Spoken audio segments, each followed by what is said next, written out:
శ్రీకృష్ణాష్టమికి అటుకులతో ఎన్నో రకాల ప్రసాదాలు చేస్తుంటారు కదండి. మరి 5 అంటే 5 నిమిషాల్లో చేయగలిగే అటుకుల పరమాన్నం ఎప్పుడైనా ట్రై చేసి చూసారా?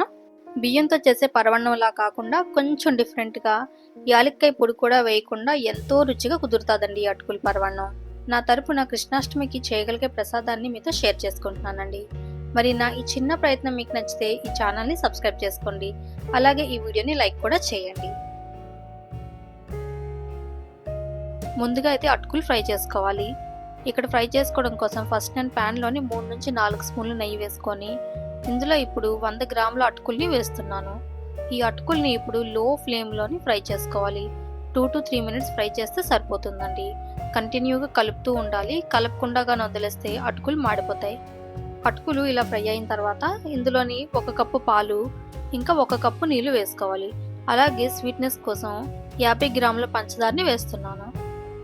పంచదారకి బదులుగా మీకు కావాలంటే బెల్లాన్ని కూడా వేసుకోవచ్చు. ఇప్పుడు ఇంకో గిన్నెలో కొంచెం నీళ్లు వేసుకొని ఇందులోని 3 నుంచి 4 స్పూన్లు పాల పొడిని వేసి ఉండలు లేకుండా నీట్గా కలిపేసుకోవాలి. ఇలా కలుపుకున్న దాన్ని ఉడుకుతున్న అటుకుల్లో వేసి 3 నుంచి 4 నిమిషాలు ఉడికిస్తే అటుకులు ఉడికిపోతాయి. మీకు నచ్చితే పాల పొడి ఇంకొక 2-3 స్పూన్లు ఎక్స్ట్రా అయినా వేసుకోవచ్చు. అటుకులు ఉడికి ఇలా దగ్గర పడిన తర్వాత వేరొక గిన్నెలోని 2 స్పూన్ల నెయ్యి వేసుకొని మనకు నచ్చిన డ్రై ఫ్రూట్స్ అండి ఏవన్నా, ఇక్కడ నేను జీడిపప్పు, కిస్మిస్, బాదం వేస్తున్నాను. ఇవి ఫ్రై చేసుకొని అటుకుల పరమాన్నంలో వేసుకోవడమే. చూసారు కదండి, అటుకుల పరమాన్నం ఎంత ఈజీగా చేసుకోవచ్చో. చాలా తొందరగా అయిపోతుందండి. అలాగే అంత క్వాంటిటీ అయినా కానీ అసలు టైం పడుతుందేమో అనే టెన్షన్ కూడా ఉండదు. మరి ఇంకా లేట్ చేయకుండా ఈ సంవత్సరం శ్రీకృష్ణాష్టమికి ఈ ప్రసాదాన్ని ట్రై చేసేయండి. అలాగే వెళ్తూ మర్చిపోకుండా ఛానల్ని సబ్స్క్రైబ్ చేసుకొని లైక్ చేయండి.